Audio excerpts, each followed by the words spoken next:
with an eminent expert who could try and put some perspective into this very, very rare move by the Reserve Bank of India of appointing an additional director on the board. Ashvin Parekh, Managing Partner at Ashvin Parekh Advisory Services, joins us right now on the phone line. Mr. Parekh, good morning and thanks so much for accommodating this call request. This is Neeraj here. Good morning.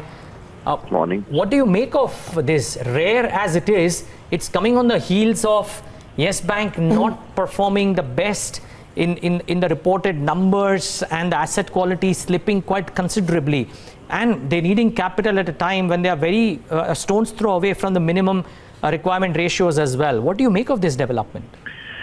Well, I mean, let's begin with the first thing. I mean, perhaps these two things may not totally be connected. I mean, to the extent that, right from the time, RBI examined the extension of the previous management, the leadership, I mean, there has been this talk about, the financial sort of status of that bank, and it is important, for the regulator to have someone, as prominent as Mr. Gandhi, to have as an additional director to be on the board, so that at least the comfort can be rendered to the investor and the regulator and the system that the financial standing of the bank is in keeping with what it's going to disclose in fact.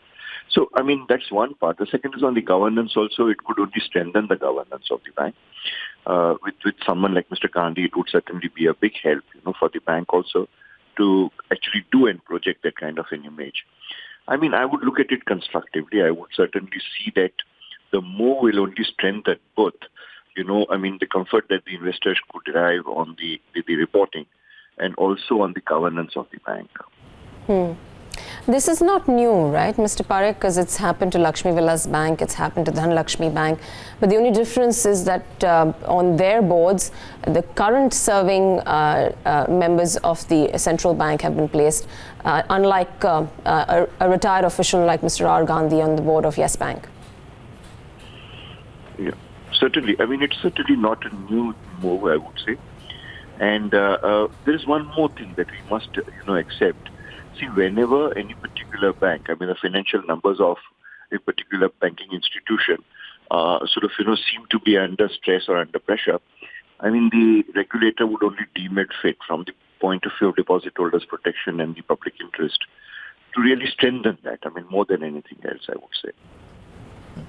Mr. Parekh, do you reckon that there could be near-term issues of immediacy which could have also prompted this? I mean, when I read as to what the analyst community is saying, the fact that the CET1 of 8.4% and the minimum is 8%, Yes Bank is already known to have gone into the Asia Pacific region to raise funds, and at the current levels the dilution could be much higher and the acceptance or the appetite for global investors might be much lower as well. Would all of these be factors that could have prompted this move to come out so soon after the Q1? Well, I wouldn't connect the two once again. As I said earlier also. See, the investors look at the potential. They will look at certainly the past. They would like to know, what of the past is closer to facts. But aside of that, investors always look at the potential. And the potential of this bank cannot be disputed. To that extent, I would say that, I would once again say that I wouldn't connect the two, but the proposed investors will look at this particular thing, and then see more comfort in it. I would certainly say look at it that way. Mr. Parekh, just to put into light, what exactly will be the role of this additional director?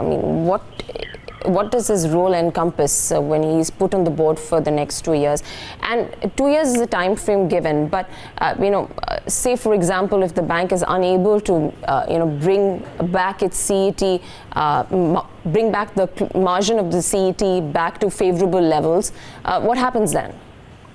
Yeah, so sure. So see, in the normal course, the RBI nominees, for example, when they placed in the banking companies, particularly on the public sector banks, for instance, their role is very different to an additional director appointed, let's say, by the RBI. So, the additional director now would certainly pay more attention to various aspects, of the reporting, provisioning particularly, a recognition of stressed assets and NPA assets. So to that extent, I would say, the role will be a little different compared to a normal appointee of So, I mean, the other examples of Lakshmi Vilas and other banks that you mentioned, once again, over there also, the additional directors or the nominees of the RBI would really pay larger attention to financial reporting and financial numbers and make sure that, not only in letter, but in spirit, a lot of provision, a lot of guidelines from the regulator are properly addressed or properly examined. So, I mean, in that regard, I would say the role is larger than the normal representative of an RBI on a public sector bank, I would say.